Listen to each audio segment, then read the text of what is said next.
మాత్రమే మీరు తెలుసుకున్నారు. ఇప్పుడు యూనివర్సల్ ఎనర్జీ గురించి తెలుసుకోబోతున్నారు. విశ్వంలో ఉన్న శక్తి దేని ఆధారంగా పనిచేస్తుంది? విశ్వంలో ఏమేమి ఉన్నాయో వాటి ఆధారంగా పనిచేస్తుంది. యూనివర్స్లో ఏమేమి ఉన్నాయంటే టైం ఉంటుంది. ఆ టైంలో మీరు ఎలా ఉంటారో దానికి తగ్గట్టుగా యూనివర్స్ స్పందిస్తుంది. ఆ టైంలో మీ ఫ్రీక్వెన్సీ ఎలా ఉంటుందో దానికి తగ్గట్టుగా యూనివర్స్ స్పందిస్తుంది. ఇక్కడ యూనివర్స్లో ఇంకా ఏమున్నాయి? స్పేస్ ఉంది. స్పేస్ అంటే ఆకాశం అనే ఒక అర్థం వస్తుంది. ఆ స్పేస్ మేడంకి నాకు మధ్యలో ఉన్నది, మీకు నాకు మధ్యలో ఉన్నది స్పేస్. ఈ ఎర్త్ వేరే గ్రహంలోకి మీరు వెళ్ళిపోతే, ఇప్పుడు ఎర్త్ అనేది ఒక గ్రహం కదా, వేరే గ్రహం మీదకి వెళ్ళినప్పుడు ఇది స్పేస్లో ఉన్నట్టు కనిపిస్తుంది. క్లియర్? అర్థమైందా? చంద్రుడు మనకి ఎట్లా అయితే ఆకాశంలో ఉన్నట్టు కనిపిస్తాడో, చంద్రుడి మీదకి వెళ్ళినప్పుడు ఈ భూమి కూడా ఆకాశంలో ఉన్నట్టే కనిపిస్తుంది. తెలుసా మీకు ఆ విషయం? మీరు ఎక్కడున్నారని దీన్ని బట్టి ఎక్కడున్నారు? మీరు స్పేస్లో ఉన్నారు స్వామి.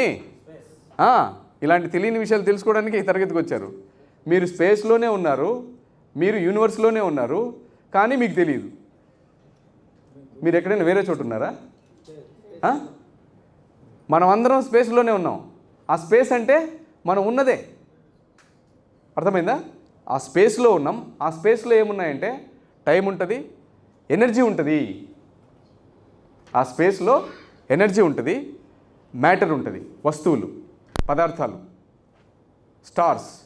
మన కంటికి కనిపించేదంతా మ్యాటరే. నేను ఒక మ్యాటరే, మీరు ఒక మ్యాటరే. అర్థమైందా? సో ఇందులో ఉన్నదంతా కలిపితే ఆల్ కంటెంట్స్ ఏదైనా ఉండని, అది కదిలేది, కదలంది, మాట్లాడేది, మాట్లాడింది, కంటికి కనబడేది, కంటికి కనబడనిది కూడా. నేను మీకు కనిపిస్తున్నా, కానీ మీకు నాకు మధ్యలో ఉన్న స్పేస్ ఉంది. ఆ స్పేస్లో చాలా మ్యాటర్ ఉంది. ఏముంది? ఉందా లేదా? క్లాప్స్ కొట్టండి. ఎవరు ఎయిర్ అన్నారు.